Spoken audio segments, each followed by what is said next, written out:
Არეულობა ვისკონსინის შტატის ქალაქ მილუოკიში პოლიციის მიერ აფროამერიკელი მამაკაცის მკვლელობის შემდეგ ქალაქის საპროტესტო გამოსვლებმა მოიცვა. შტატის გუბერნატორმა მილუოკიში ნაციონალური გვარდიის შეყვანის განკარგულება უკვე გასცა.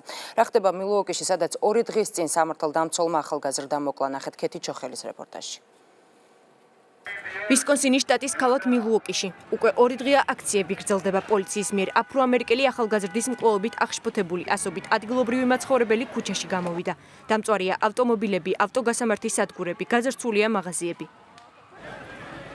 პოლიციამ აქციის 17 მონაწილე დააკავა. დაუდგენელი პირის მიერ ცეცხლის გახსნის შედეგად დაიჭრა 1 ადამიანი.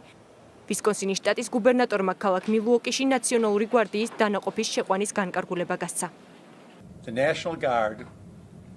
ნაციონალური გვარდია გააქტიურდება. გვარდიის 125 წევრი მილუოკისკენ მიემართება. გასული ღამით მომხდარი მოვლენების მსგავსი ცხოვრებაში არაფერი მინახავს ამ ქალაქში. ვიმოდოვნებ, რომ ასეთი რამ აღარ განმეორდება. მე ვამაყობ იმით, თუ როგორ იმოქმედეს ჩვენმა პოლიციის ოფიცრებმა და მეხანძრეებმა.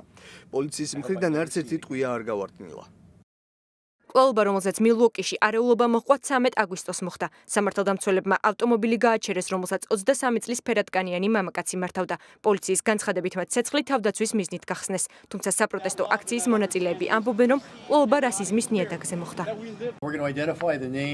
ჩვენ ვაპირებთ პოლიციის მიერ მოკლულის ვინაობის იდენტიფიცირებას, რადგან მისი სახელი უკვე გავრცელდა სოციალურ ქსელებში. ჩვენ ვადასტურებთ, რომ მისი სახელია საილ ვილ სმიტი. ის 1993 წელს იყო დაბადებული. მას სხვადასხვა სახის დარღვევების გამო პოლიციასთან ურთიერთობის ხანგრძლივი ისტორია ჰქონდა.